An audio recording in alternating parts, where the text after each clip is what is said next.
गौतम बुद्ध को नमस्कार और आपको माता पिता को भी नमस्कार। चलिए मेरे वीडियो को इन तक देखने का प्रयास कीजिए और आप लोग मन तन से पढ़िए और इसी प्रकार से नाम रोशन कीजिए अपने पापा मम्मी के भी, जैसे सब कर रहे हैं हम कर रहे हैं और आप भी कीजिए। तो क्वेश्चन कह रहा है प्यारे का गौतम बुद्ध, तो आपको याद रखिए गौतम बुद्ध का पहला पॉइंट आ रहा है कि गौतम बुद्ध का बचपन का नाम सिद्धार्थ था। गौतम बुद्ध का बचपन का नाम क्या था? सिद्धार्थ था। इनका जो जन्म है 563 ईसा पूर्व में हुआ था। ईसा पूर्व में क्या होता है प्यारे कि ईसा पूर्व में होता है प्यारे कि मतलब वो उल्टा चलता है। जैसे 2023 से 2023 में जन्म लिया, 2015 में मर जाएगा। यदि ईसा पूर्व रहता तो ऐसा होता। तो ईसा पूर्व में उल्टा चलता है, विपरीत। तो गौतम बुद्ध का जो जन्म हुआ था कब हुआ था? तो 563 ईसा पूर्व में हुआ था और उनका मृत्यु जो है 483 ईसा पूर्व में उनका मृत्यु हो गया था। ठीक है ना।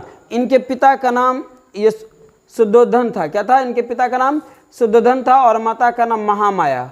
ये महामाया जो थे गौतम बुद्ध को जन्म देने के बाद ही मात्र 7 दिनों के बाद, कितने दिनों के बाद? तो मात्र 7 दिनों के बाद जो है मृत्यु हो गया था। 7 दिनों के बाद क्या होता प्यारे? 7 दिन के बाद ही उनकी माता की मृत्यु हो गया था। ठीक है ना। किनका? यानी महामाया का। गौतम बुद्ध के माता का क्या नाम था प्यारे?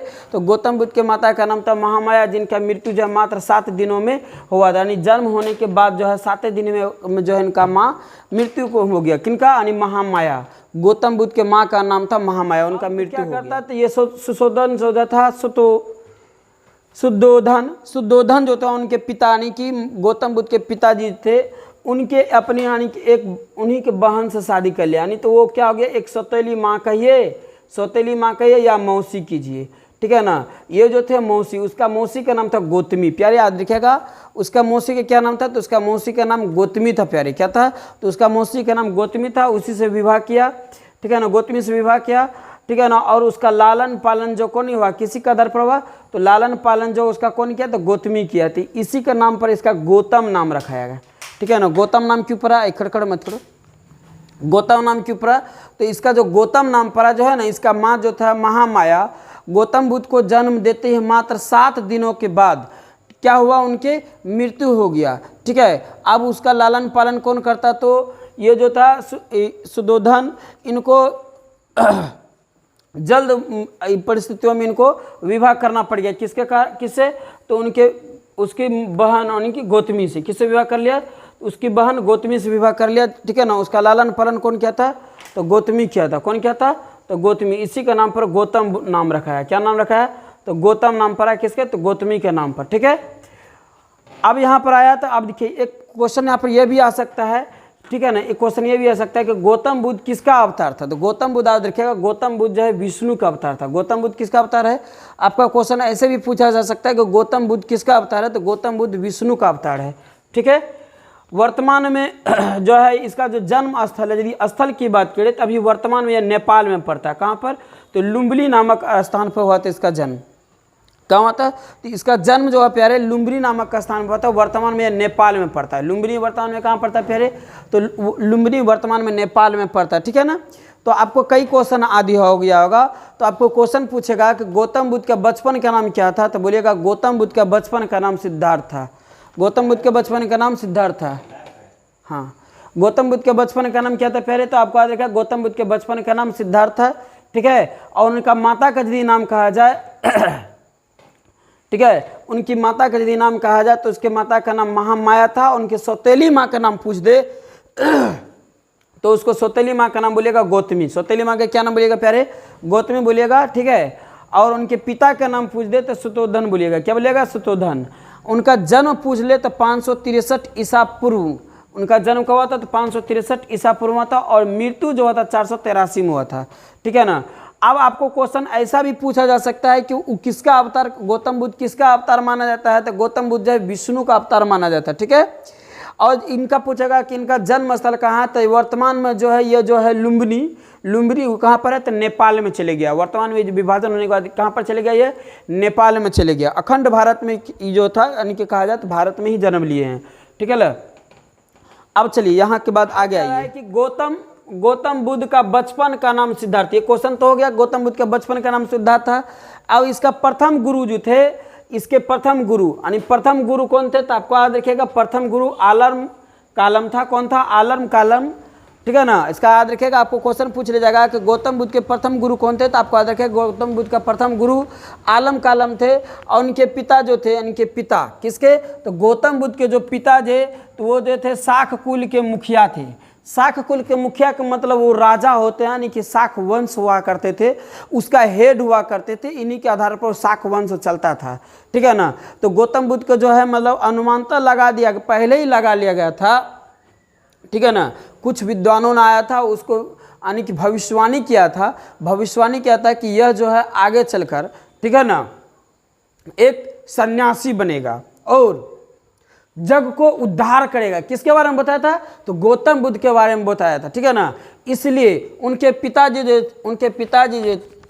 जो थे कौन, सुशोधन, उनके पिताजी सुशोधन जो थे, वह उनको जो लालन पालन किए थे बचपन में, ठीक है ना, एक राजा की तरह किए थे। कैसे किए थे, तो एक राजा की तरह किए थे। वहाँ पर कोई भी वृद्ध व्यक्ति को या दुखियारी व्यक्ति को नहीं जाने दिया जा रहा था, क्योंकि वो जान रहा था कि यदि जाएंगे तो उसके भावनाओं में बहकर ये क्या होगा, कभी भी यह मतलब सन्यासी जीवन धारण कर लेंगे, ठीक है ना। तो इसलिए उसको राजमहल में ही रखा जाता था। सारा व्यवस्था सुख सुविधा जो एक राजा को होता है वो दिया करते थे। किसको, तो गौतम बुद्ध को, यानी सिद्धार्थ को दिया करते थे, ठीक है। तो कह रहा है कि उनका जो पिताजी जो थे कौन थे, शाक कुल का मुखिया थे। क्या थे, शाक कुल के मुखिया। कह रहा उनकी पत्नी, यदि आप कहा जाए गौतम बुद्ध की पत्नी के नाम बात किया जाए तो यशोधरा था। क्या था, तो गौतम बुद्ध की पत्नी का नाम क्या था प्यारे, यशोधरा। उनका जो विवाह किया गया था, गौतम बुद्ध का जो विवाह हुआ था प्यारे, याद रखिएगा 1516 वर्ष की अवस्था में, अर्थात बहुत ही कम उम्र की अवस्था में गौतम बुद्ध का विवाह कर दिया गया था, ठीक है ना। क्योंकि उनके पिता नहीं चाहता था कि वो सन्यासी बने, क्योंकि अक्सर पिता नहीं चाहता है कि हमारे पुत्र मतलब हमसे दूर चले जाए, ठीक है ना। तो इसलिए उसको जो है ना, देखिए जब जैसा उसको भविष्यवाणी पता किया गया था, कि यह एक सन्यासी बनेगा, उनके पिता ने उसको एक राजा की तरह उसको देख रेख करवाया था। कोई चीज़ की कमी नहीं दिया था, कोई वृद्ध व्यक्ति दुखारी व्यक्ति को उसके आसपास भटकने नहीं देता था। फिर भी इतना होते हुए भी, ठीक है ना, उनको क्या किया, बहुत कम उम्र में मात्र 15 से 16 वर्ष की अवस्था में उनको क्या किया, विवाह करा दिया। किससे कराया, तो यशोधरा से। किससे कराया था फिर, तो यशोधरा से कराया था, ठीक है ना। और इनसे एक पुत्र का जन्म हुआ। इनसे क्या हुआ, एक पुत्र का जन्म हुआ, जिसका नाम रखा राहुल। क्या नाम रखा था प्यारे, तो राहुल नाम रखा था। ओके, अगला है कि देखिए राहुल नाम रखा। उसके बाद उन्होंने क्या किया कि मतलब किसी कारणवश वो घूमने के लिए निकले थे बाहर, ठीक है। जब बाहर निकले तो उसको बाहरी की सांसारिक दुनिया को देखा और उन्होंने बहुत दुख हुआ। जैसे लिख कर है कि कपिल वस्तु से बाहर सैर के लिए निकले। सैर मतलब घूमने के लिए निकले थे। कहाँ से, तो कपिल वस्तु से, मतलब वो जो रहते थे, कहाँ रहते थे, लुम्बिनी कपिल वस्तु में रहते थे। वो जब अपने बाहर निकले, ठीक है ना, तो 4 दृश्य को देखा। जब राहुल जन्म हुआ, ठीक है ना। राहुल किन का पुत्र था प्यारे, तो राहुल गौतम बुद्ध का पुत्र था। गौतम बुद्ध किसका पुत्र था, तो सुशोधन का। किसका था, तो सुशोधन का पुत्र था, ठीक है ना। इनके पत्नी का नाम यशोधरा, माता का नाम महामाया और मौसी का नाम गौतमी। जन्म 563 ईस्वी, मृत्यु 483 ईस्वी। याद रखिएगा, सब बहुत इंपॉर्टेंट क्वेश्चन है। वर्तमान में नेपाल के लुम्बिनी जगह पर पाया जा रहा है। कहाँ पर, तो नेपाल के लुम्बिनी जगह पर। करा एक, अब उन्होंने जब बाहर निकला, कहाँ पर, तो कपिल वस्तु से जब बाहर निकला तो वो 4 दृश्य को देखा था। कितने दृश्य को देखा था प्यारे, तो 4 दृश्य को। एक वृद्ध व्यक्ति को देखा, बहुत स्थिति में टहलते हुए जा रहे थे, वो देखा। उसके देखकर भी वो बहुत रंग की बात प्रश्न किए, तो इसका भी एक अलग चर्चा कर देंगे, ठीक है ना। फिर एक बीमार व्यक्ति की देखा। एक बीमार व्यक्ति है, बहुत लाचार अवस्था में, एक किसी सहारे वो बैठे हुए हैं, ठीक है ना। एक सब मतलब होता है मरा हुआ बॉडी, ठीक है ना, मृत्यु यानी मरा हुआ बॉडी को देखा, ठीक है ना। और एक सन्यासी को देखा। एक किसको देखा पहले, तो एक सन्यासी को देखा। उसमें से सबसे ज़्यादा प्रसन्न उसको क्या हुआ, तो उसको सबसे ज़्यादा सन्यासी पसंद हुआ। क्या आया, तो सन्यासी पसंद आया। यहाँ से उसने अपना सिद्धांत को धीरे धीरे, सिद्धार्थ अपने सिद्धांत को धीरे धीरे बदलना प्रारंभ किया। ओके, उसके बाद वो घर गया। ये 4 दृश्य देखने के बाद घर गया, अपनी पत्नी को आदेश लेकर, ठीक है ना। क्योंकि वो उसकी पत्नी जो थी यशोधरा, किसके बल पाया था, अपने पति के बल पर, यानी पति यानी गौतम बुद्ध के बल पाया था, तो उससे पहले आदेश लिया कि हम एक सन्यासी जीवन जीना चाहते हैं, ठीक है ना। तो उनकी पत्नी भी उनको रोक टोक नहीं किए, उसको आदेश दे दिए, उन्होंने सन्यासी जीवन निकल गए। कितने वर्ष की अवस्था में? तो मात्र 29 वर्ष की अवस्था में। आपको क्वेश्चन पूछा जाएगा कि गौतम बुद्ध कितने वर्ष के अवस्था में सन्यासी जीवन के लिए निकल गए थे, अपना घर त्याग किया था? तो आज देखिए गौतम बुद्ध ने अपना घर त्याग 29 वर्ष की अवस्था में किया था। कितने वर्ष की अवस्था में प्यारे? तो 29 वर्ष की अवस्था में किया था। करा इसी त्याग के बौद्ध धर्म महाविनाश कर्मन कहा, ठीक है। जो गौतम बुद्ध जो घर त्याग किया था, उसी घर त्याग को क्या कहा गया? उसी घर त्याग को तो महाविनाश कर्मन कहा गया। क्या कहा गया प्यारे? तो महाविनाश कर्मन कहा। क्या कहा प्यारे? तो आपको याद रखिएगा, आपको क्वेश्चन आ सकता है कि गौतम बुद्ध को घर त्याग के काल को क्या कहा जाता है? तो आपको देखा महाविनाश कर्मन कहा जाता है, ठीक है प्यारे।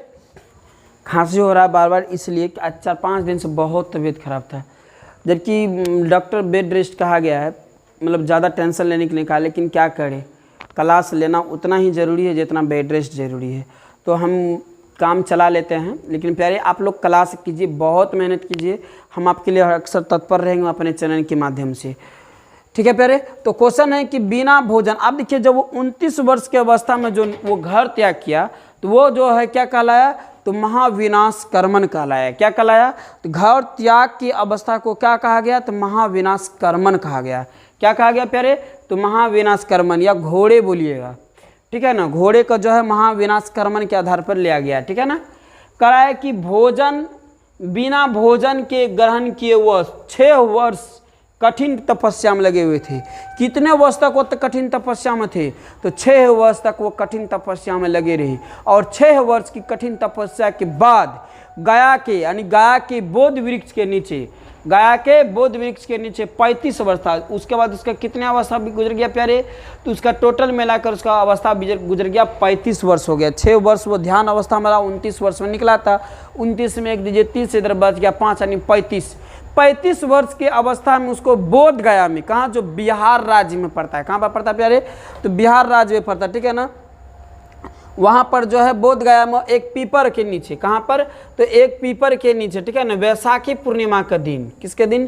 तो वैशाखी पूर्णिमा के रात, वैशाखी रात में, पूर्णिमा रात में होता है ना, तो वैशाखी पूर्णिमा के रात निरंजना नदी के किनारे, निरंजना नदी के किनारे एक पीपल पेड़ के नीचे उसका क्या हुआ? ज्ञान की प्राप्ति हुआ। मेरी बात क्या समझिए फिर से, कि जब वह 29 अवस्था में घर त्याग किया, उसको महाविनाश कहा गया, महाविनाश कर्मन, ठीक है ना। और उसके बाद वह 6 वर्ष तक अपनी ज्ञान ध्यान वस्तु में लगे रहे। जब 6 वर्ष में लगे तो उधर 29 था, एक दीजिए तो 30 बच गया, 5 इधर 5, 30 5 35, यानी 35 वर्ष के अवस्था में जो है उसको बिहार के गया जिले में, बिहार के गया जिले में उसको जो है निरंजना नदी, कौन नदी? तो आपको याद रखा कि निरंजना नदी के किनारे एक पीपल के पेड़ थे। निरंजना नदी के किनारे क्या थे? एक पीपल के पेड़ थे, वहीं पर उसको ज्ञान की प्राप्ति हुआ। तब से सिद्धार्थ को, ठीक है ना, गौतम बुद्ध के नाम से जाना गया, और उस पेड़ को, उस मंदिर को उस मंदिर को किसके नाम से? उस मंदिर को बौद्ध पेड़ के नाम से भी जाना गया, बौद्ध पेड़, ठीक है ना, बौद्धिक पेड़ के नाम से भी जाना गया। इसी पीपल के पेड़ को बौद्ध वृक्ष के नाम से भी जाना जाता है, या बौद्धिक वृक्ष कहिए या बौद्ध वृक्ष कहिए, इसके नाम से जाना गया, ठीक है। यहाँ हो गया। अगला कह रहा है कि यहाँ से सिद्धार्थ को लोग बोध या गौतम बुद्ध के नाम से जाने लगा। कह रहा उसका पहला उपदेश था सारनाथ। उन्होंने जो पहला उपदेश दिया था, कहाँ दिया था प्यारे? तो याद रखिएगा, जब वहाँ उसको 35 वर्ष की अवस्था में बिहार के बोध गया, यानी गया में जो है उसको एक निरंजना नदी के किनारे एक पीपल के पेड़ के नीचे उसको ज्ञान की प्राप्ति हुआ। अब ज्ञान की प्राप्ति हुआ तो पहला उपदेश जब वो सारनाथ में दिया था, कहाँ दिया था प्यारे? तो आपको याद रखिएगा पहला उपदेश वह सारनाथ में दिया था, ठीक है ना, जिसे बौद्ध ग्रंथ के धर्म चक्र प्रवर्तक भी कहा गया, ठीक है। जो पहला उपदेश दिया उसको क्या कहा गया? तो बौद्ध धर्म प्रवर्तक। क्या कहा गया प्यारे? तो बौद्ध धर्म प्रवर्तक कहा गया। बौद्ध धर्म अपना उपदेश पाली भाषा में दिया था। आपको ये भी क्वेश्चन पूछा जा सकता है कि बुद्ध जो है अपना पहला उपदेश किस भाषा में दिया था? तो आपको याद रखिएगा बुद्ध जो है अपना पहला उपदेश पाली भाषा में दिया था, ठीक है ना। कहाँ दिया था? तो सारनाथ में दिया था। कहाँ दिया था पहले? तो सारनाथ में दिया था, ओके। और जो सारनाथ में जो अपना उपदेश दिया वो क्या कहा? धर्म चक्र परिवर्तन कहलाया। क्या कहलाया प्यारे? तो धर्म चक्र परिवर्तक कहलाया, ओके। अगले क्वेश्चन है कह रहा है कि वाराणसी के पास स्थित सारनाथ, वाराणसी के पास स्थित सारनाथ यशोधत क्या है? श्रद्धेय स्थान में सबसे ज्यादा जीवन बिताया। सबसे ज्यादा जीवन कहाँ बिताया था? तो सारनाथ के श्रद्धेय स्थल पर। कहाँ पर? तो सारनाथ के श्रद्धेय स्थल पर अपना सबसे ज्यादा जीवन बिताते। इनके 5 शिष्य थे। कितने शिष्य थे? तो आपको याद है गौतम बुद्ध के 5 शिष्य थे। पहला उद्देश्य जो अपने ज्ञान को जो दिया था वो पहला 5 शिष्यों को दिए थे, ठीक है ना। गौतम बुद्ध जो है अपने एक वृक्ष के नीचे बैठे हुए थे, ठीक है ना। 5 शिष्य इस तरह से उसके सामने बैठे हुए थे, ठीक है। तो करा को उन्होंने 4 आर्य सत्य भी दिया। पहला दिया दुख, करा यह संसार दुख की जननी है। संसार क्या है प्यारे? तो संसार दुख की जननी है। करा समुदाय, करा कि दुख का कारण है। समुदाय जो है, समुदाय अपनी परिवार वंश ही दुख का कारण बनता है प्यारे। परिवार वंश या समुदाय कहिए जिसको एक ग्रुप कहता है, यह दुख का कारण बनता है। निरोध दुख निवारण का संभव है। यदि आप किसी को दुख निवारण करना चाह रहे हैं तो उसको त्याग कीजिए। त्याग करने से ही दुख का निवारण होता है। त्याग करने से क्या होता है प्यारे? दुख का निवारण होता है। मार्ग, करा वैसे निवारण हेतु अष्टांगिक मार्ग का निवारण कीजिए। करा कि वैसे मार्ग को चुनिए, यानी कि वो बताया था सुख जीवन रहने के लिए, दुख को निवारण करने के लिए अष्टांगिक मार्ग लिखा है। तो हमने इसका एक अलग से वीडियो बना देंगे, हम आपका इसका एक अलग से वीडियो बना देंगे। अगला है कि बोध वृक्ष बिहार राज्य के गया जिले में। चलिए बहुत अच्छा, तो अभी तुरंत बताते हैं बोध वृक्ष कहाँ है? तो बिहार राज्य के गया जिले में है, जो महाबोधि मंदिर परिसर में स्थित है, ठीक है ना। गया के कहाँ पर? तो महाबोधि मंदिर को नाम से जो जाना जाता है, महाबोधि मंदिर के नाम से जाना जाता है, वहीं पर यह वृक्ष प्रसिद्ध है। और इसका याद रखिएगा, एक बात ध्यान रखिएगा प्यारे, जो आपके बारे में जानता है, ठीक है ना। तो जैसे यहाँ पर कह रहा है कि यहाँ देख लीजिए कि दुश्मन, कह रहा है चचेरे भाई और बहनों ही इसका दुश्मन थे। दुश्मन कोई बाहर वाले नहीं होते हैं, दुश्मन घर वाले ही होते हैं। तो कुछ ऐसे राज्य है जो घर वाले से भी छिपा कर रखना चाहिए, कुछ ऐसे राज्य है, ठीक है ना। तो कि मतलब क्या कहा जाए, ये तो मतलब आप समझ ही गए होंगे कि दुश्मन क्या थे। तो आपको क्वेश्चन ये भी पूछा जा सकता है कि गौतम बुद्ध के दुश्मन कौन थे? तो आपको याद रहेगा उसके चचेरे भाई थे और उसके बहनोई थे, ठीक है ना। इस तरह से गौतम बुद्ध की पूरी जीवनी बीता। और इससे जो संबंधित क्वेश्चन देखने के लिए हम 50-55 क्वेश्चन होगा, उसमें एक अलग से हम वीडियो बना देंगे और बना भी देंगे, कल बना देंगे, अपलोड कर देंगे, वो वीडियो आप देख लीजिएगा, ठीक है। तो यहाँ तक के लिए जय हिंद, जय भारत।